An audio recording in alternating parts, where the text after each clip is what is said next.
Narito ng PTV Balita ngayon. Nasa ligtas ng kalagayan ang 4 na Filipino seafarer na nasugatan ng tamaan ng missile ng Russia ang sinasakyan nilang barko na K-MAX Ruler sa Odessa Port of Ukraine. Ayon sa Department of Migrant Workers Officer in Charge Hans Leo Kakdak, nasa tulay ng barko ang 4 na Pilipino nang tumama ang missile.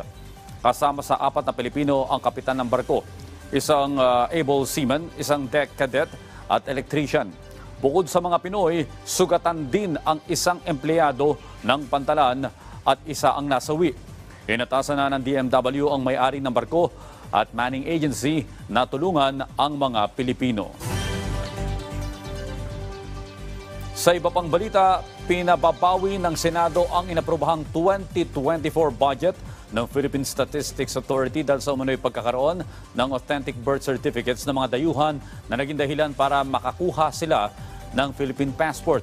Naungkat ang anomalyang ito ng talakayin ng Senado ang 2024 budget ng Department of Foreign Affairs. Ayon kay Senate President Pro Tempore Loren Legarda na tumatayong sponsor ng budget ng DFA, nagkunwari pang may kapansanan ang mga dayuhang ito na sinamahan ng kanilang umanong kamag-anak para makakuha ng pasaporte. Sinabi ni Legarda na iniimbestigahan na ng DFA ang insidenteng ito at nakatakda nilang kasuhan ang mga dayuhan na nakakuha ng Philippine passport. Nakipag-ugnayan na rin ng DFA sa PSA, Bureau of Immigration, NBI at PNP upang hindi na maulit ang anomalyang ito. At yan ang mga balita sa oras na ito. Para sa iba pang update, i-follow at ilike kami sa Facebook at Twitter sa @PTVPH. Ako po si Audrey Goriseta. Magandang umaga.